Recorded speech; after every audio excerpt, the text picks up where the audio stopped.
Hello, everyone. I'm absolutely honoured to be here, actually, and I feel very grateful to have listened to some of the amazing talks throughout the day. And actually, would just like to start by thanking Mark, Jock, and all of the Thrive team for putting this on today. It's been incredible.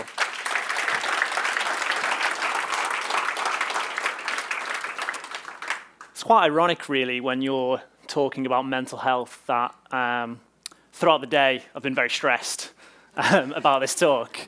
My heart's been pounding a little bit. I've been thinking about the talk. Up here now, I'm a little bit anxious about what people think of me and having you all look at me. And I've been putting pressure on myself to close the show and do the best talk. And there's also a little bit of self-doubt creeping in, I don't have the academic sort of accolades like many of the other speakers. I'm no professor. I don't even have a degree. And I'm here talking about something extremely, extremely important. I'm about to tell a story of mental health as opposed to give you any facts and figures. I don't really know much about the sort of frontal cortex in the brain or the cortisol levels or serotonin or anything like this. I don't even really have an incredible or scary life experience to draw on. I've never thought about harming myself or others. I've been fortunate enough to have both my parents and never had any sort of issues there. Really all I've got and my only qualification to tell a story on mental health is that I'm a human being. Not being. Not quite being. And actually I've got a bit of a confession to make today that I've never said out loud. I'm a millennial. I've been a millennial for about 25 years. I wear snapbacks, which is a cap that you wear backwards. I communicate with emojis and memes as opposed to sort of, interaction or communication verbally. I check my phone hundreds of times a day. I'm addicted to Facebook, Snapchat, Instagram, and I care massively how many likes my photos get. I put filters on photos to make myself look tanned and have muscles. And I've never had any problems in life. I've never really had any major struggles. The biggest problems I've had in my childhood were losing my grandparents before I got to know them properly. Maybe not getting as much pocket money as some of my peers. Maybe not getting the best grade I could in class. Real first world problems, I've never really had any struggles. Unlike possibly previous generations, my father or my grandfather or whatever, where for them success in their life was buying a house or having a career and creating a family. I've grown up expecting that. I'm pretty confident that I'm going to get that. I've had shelter, I've had food, I've had a good education. I've had all this choice and all this opportunity. I've had no real problem, no real struggle. So for me, the biggest question in my life, or the thing that I've grown up thinking is, what do I do? Anything is possible. I've seen people and I've watched films and read articles about people who've gone from zero to hero overnight, who've become rich and famous in seconds, people who've been reality TV stars, people who've made money just from launching a website or an app, seen these overnight successes. I've also seen my friends, my acquaintances, and these people I look up to, and I've followed their life as if I know them because I follow them on Instagram, and I've seen them and I've compared myself to them. So to talk about mental health for me, because I don't have this sort of academic background, I don't have this medical background, I think the only way I can do that is to really tell you my story with as much authenticity, with as much vulnerability as possible, and hope that inspires some of you and it gets some of you to think about mental health in a new way. So like any millennial, I went to university because that's what we all do. And when I went to university, I had a real sense of wonder and bewilderment that I could achieve anything, I could do anything. And I wanted to try everything. So I did what all the other students did. I walked around the sort of fair in Freshers Week, and I thought, I'm going to try lacrosse and this. I'm going to volunteer. I'm going to go in here. And you just want to try everything. And the thing that I actually found that I was really passionate about was building business. And I got really fascinated by technology. I watched The Social Network a couple of times, started to read TechCrunch and read all the mainstream tech news. And I thought, you know what? I'm going to be one of those entrepreneurs. I'll launch an app, I'll build a company, sell it in 5 years, make a few million, buy a Ferrari before 25, and I'll be happy. That was how I was going to do it. And because anything was sort of possible to me, I started to think about my life and who I should be. And I started to sort of pick and choose it off the shelf. So, this is the person that I should be to become successful or to become happy. I need to be this real go-getter, this guy who's on it all the time, who's always performing, who's got it all worked out. So I started this business in my second year at university with my friends here, classically sort of two business guys and two techies who were going to build everything for us, and we were going to sell it. And, luckily, or just through sort of naive enthusiasm, we managed to raise investment. We built a product. And suddenly we're in this world of building business straight out of university. And throughout this process, I really lost sight of who I actually was. I didn't decide on who I was from the inside out. I did it from the outside in, like I said. So when I went into this world of entrepreneurship, I thought, God, I need to be a hustler. That's who I need to be. I need to be a great business guy who works 18 hours a day and answers his emails straight away and has everything figured out and is a great leader, is a great person who cares about other people. And I really chose all of these. I chose my identity from what I thought I should be as opposed to who I am. And I did this for 3 years. Over the course of 3 years, raised $1 million in investment at 22, 23. Had a team of 8 people. We had products which were serving like millions and millions of online ads. Those ads that really annoy you when you're trying to read an article that you like on your mobile phone. That was me. And because I was living my life as someone I should be, I felt immense guilt all the time. And I put huge, huge pressure on myself to be great, to be amazing, to be successful. And this guilt was like a chain around my neck. It really pulled me down. Nothing was ever good enough, ever. We make one sale, we make £1,000 in revenue, it should have been 10,000. Or we should have done it last week. Nothing was ever good enough, and we constantly chastise ourselves and beat ourselves up, and not just me, but my other co-founders as well. And we never let anybody in. We never showed any vulnerability because we can't, we're supposed to be strong, we're supposed to be smashing it, we're supposed to be killing it. I can't tell anyone that I haven't got a clue what I'm doing. I'm 24 years old running a business, a startup. I can't tell anyone that I have no idea what I'm doing, that I'm out of my depth. And I really was. And I was really suffering in silence. I had no idea. And because of that, I was very isolated. I didn't let anybody in. So to hide from that, I wore a mask. I'd put on this front and I would act out. If you asked me how I was doing, how things were going, yeah, mate, all good, smashing it. How are you? Quickly talk about you. Do you want another beer?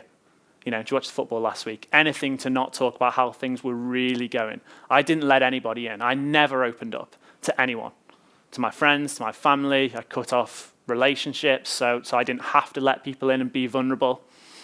And the scary thing, I was really becoming someone that I actually wasn't. It was almost like I had this alter ego. And I was creating this life around this person that I wasn't. I call that guy Jason, it's not even me. I don't know who he was.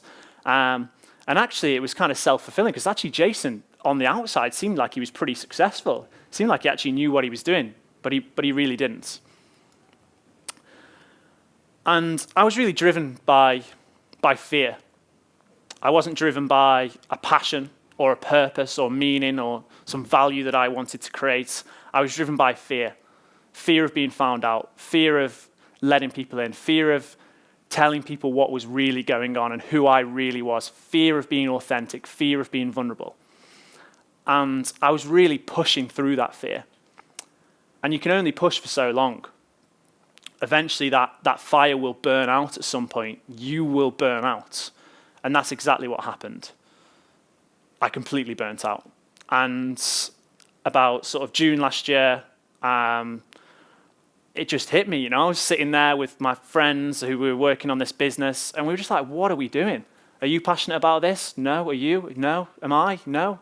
Why am I doing this? I set out for the dream of startup life and entrepreneurship where, you work with your MacBook Air from Bali and you take days off when you want. This dream of being an entrepreneur, and it felt as if we were in the rat race, doing the 9 to 5 and doing something that we hated, and it just clicked to me like, why are we doing this? So we decided to shut the business down there and then. And what happened at that point is my whole identity was built around this business, around my work. That was what defined me. Now, when that was gone, when that front and that facade was gone, I felt completely naked, and there was nothing left. I felt empty. I felt like I had a huge hole in my chest. I felt like lost. I felt like I didn't know who I was. I felt like I had no idea, what I valued, what I cared about, the type of person I was. I lost all confidence, all self-esteem. I felt like shit. I felt like a nobody, completely. And obviously did what everyone does in that position and ran off to Bali and went traveling for a few months and tried to fill that hole with drugs, alcohol, and various other misdemeanors. And that didn't help at all because I was just escaping. And I came back to London and I got a new job, and I was under a lot of pressure. I was starting a new job. I was shutting down and liquidating a business and having to deal with that failure, or how I perceived that failure. I was moving into a house with extortionate rent, under a lot of pressure. And at this time is when mental health first cropped up into my vocabulary for the first time, because I started to get really bad anxiety, really bad stress, really bad anxiety. I couldn't sleep. I felt in a constant state of panic, paranoia. My hands were sweaty all the time. I had a knot in my stomach. I felt like I was going to get hit by a bus or something bad was going to happen all the time. I couldn't sleep. And I was having panic attacks. Old Street Tube Station, panic attack. Thought I was going to have a stroke. I didn't know what was happening. And for the first time, I felt weak. I felt scared. I had no idea what a panic attack was. I didn't know what anxiety was. I had to go on some dodgy Google forum to Google what it is, which is never a good place to be. I was on Reddit. Never go there to learn about your mental health. It's not good. I was really confused because I had no idea. I'd never been taught about mental health. We didn't get taught it in schools. I have no idea. Nobody ever talks about it. I thought that mental health was something that other people got. I didn't think I would ever get it. I thought I was invincible. And I was really being brought to my knees at this point. I was really humbled. And people talk about the stigma of mental health. Now, the stigma is not some 1984 style organization that are telling us not to talk about mental health. We are the ones that don't want to talk about mental health because we are scared about talking about it ourselves. It was me and it was I that didn't want to admit that I was stressed. Now, eventually, thankfully, and sort of because I had to, I admitted I was stressed, and I finally started talking about it. And what happened was, I just started dropping it into conversations. I thought, I've admitted this to myself, James. You're the type of person that gets stressed and gets anxious. That's okay. You're a human being. You're under a lot of pressure. So in conversations with friends and family and people I'd meet, I would just sort of drop it in. And I would actually open up a little bit and be a little bit vulnerable. And I was amazed. Friends that I'd had for 20 years were reciprocating and opening up back to me, and we were having conversations on levels that I'd never even spoken to them about. And as over time, as I had more of these conversations, not ever did anyone say, "Oh, you freak." People would reciprocate or say, "I felt like that last year. I feel like that now. Parents have been depressed," or whatever it might be. And I got to the point to talk about it like I'm doing now. And the first thing I felt was, I'm not alone here. Everybody has mental health. We all have mental health. If you're sitting here thinking, "No, that's not me," I'm sorry to tell you, you are completely incorrect. We all have mental health, just like we all have physical health. And as I was sort of, going through, I suppose, my own sort of social therapy at this point by talking to other people, I started to really see these similarities between mental and physical health. And I realized that actually mental health is just like physical health. It's just a spectrum. You can be mentally ill. You know, you can have mental health issues, just like you can break your arm or sprain your ankle. But also, you can be mentally strong. In sport, we talk about mental strength all the time. When Andy Murray aces for a championship point in Wimbledon, people say, what mental strength, what resilience. But very rarely do we talk about mental health in that way, only in very, very small moments. And what I started to see as I started to embrace mental health as something that we all have, and I felt kind of liberated at this point, I was like, okay, so if we all have mental health, does that mean that I can train it? Does that mean that I can get stronger, more resilient, more compassionate, happier, healthier, have better relationships with the people around me, remove some of those things that hold me back? And yeah, I did, actually. And I realized that actually for me, mental health was about being my best. It was about being the best person that I could be, being better at the things that I don't think I'm very good at, and being me. You know, just being authentic, being my full self. And if you look at mental health that way, that's pretty cool.